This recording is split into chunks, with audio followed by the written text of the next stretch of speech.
தந்தை, மகன், தூய ஆவியின் பெயராலே ஆமீன்.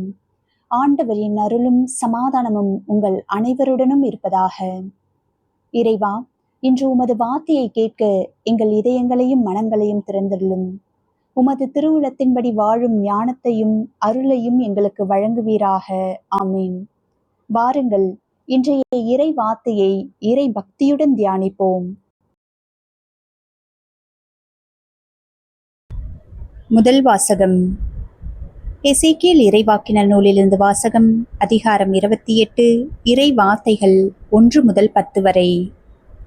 முதல் வாசகத்தின் சுருக்கம். தீரின் அரசன் தனது செல்வம், அறிவு மற்றும் அதிகாரத்தால் பெருமை கொண்டான். தான் மிகவும் ஞானமுள்ளவன் என்றும் தன்னால் எல்லாவற்றையும் சாதிக்க முடியும் என்றும் நினைத்து தன்னை இறைவனுக்கு இணையாக உயர்த்தி கொண்டான். ஆனால் இறைவன் அவனுக்கு தான் இறைவன் அல்ல, வெறும் மனிதன் மட்டுமே என்பதை நினைவூட்டுகிறார். அவனுடைய பெருமையும் தன்னம்பிக்கையும் அவனுடைய வீழ்ச்சிக்கு காரணமாகின்றன. இன்றைய நற்செய்தி. மத்தேயு எழுதிய தூய நற்செய்தியிலிருந்து வாசகம். அதிகாரம் 19. இறை வார்த்தைகள் 23 முதல் 30 வரை. நற்செய்தியின் சுருக்கம். செல்வந்த இளைஞன் இயேசுவை பின்பற்ற முடியாமல் சென்ற பிறகு, செல்வந்தர் இறையாட்சிக்குள் நுழைவது கடினம் என்று இயேசு கூறுகிறார். இதை கேட்டு சீடர்கள் ஆச்சரியப்பட்டு, அப்படியானால் யார்தான் மீட்பு பெற முடியும் என்று கேட்கிறார்கள். அதற்கு இயேசு, மனிதர்களால் இது இயலாது, ஆனால் இறைவனால் எல்லாம் இயலும் என்று கூறுகிறார். இயேசுவை பின்பற்றுவதற்காக அனைத்தையும் விட்டுவிட்ட சீடர்களுக்கு அவர்களை இறைவன் ஒருபோதும் கைவிட மாட்டார் என்றும் அவர்களுக்கு நிறைவான பலன் கிடைக்கும் என்றும் இயேசு உறுதியளிக்கிறார். வாசகங்களின் மையச் செய்தி. முதல் வாசகம் நம்மை பெருமையிலிருந்து விலக அழைக்கிறது. நற்செய்தி செல்வமும் பொருட்களும் இறைவனுடைய இடத்தை பிடிக்க கூடாது என்று கற்றுத்தருகிறது. ஆகவே பெருமைப்படாதிருப்போம், இறைவனை நம்புவோம், நம்மிடம் உள்ளவற்றில் பற்று கொள்ளாதிருப்போம், இறைவனுக்கு முதலிடம் கொடுப்போம். சிந்தனை துளிகள்.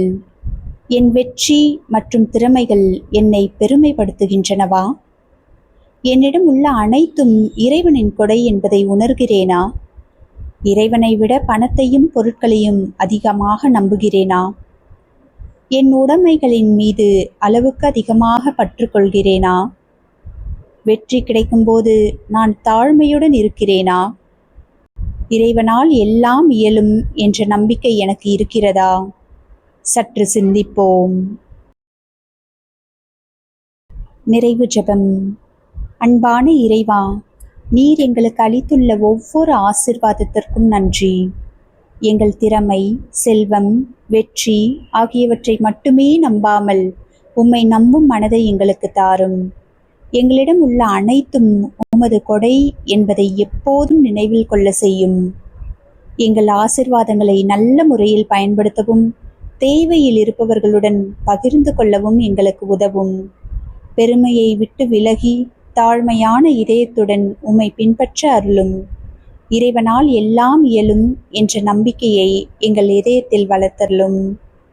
இதையெல்லாம் எங்கள் அன்பான இயேசுவின் நாமத்தினால் ஜெபிக்கிறோம் நல்ல பிதாவே. ஆமேன். இன்றைய இறைவார்த்தை உங்கள் இதயத்தை தொட்டிருந்தால் இறைவார்த்தை சேனலை சப்ஸ்கிரைப் செய்து லைக் மற்றும் ஷேர் செய்யுங்கள். ஆண்டவரின் அமைதி உங்களோடு இருப்பதாக.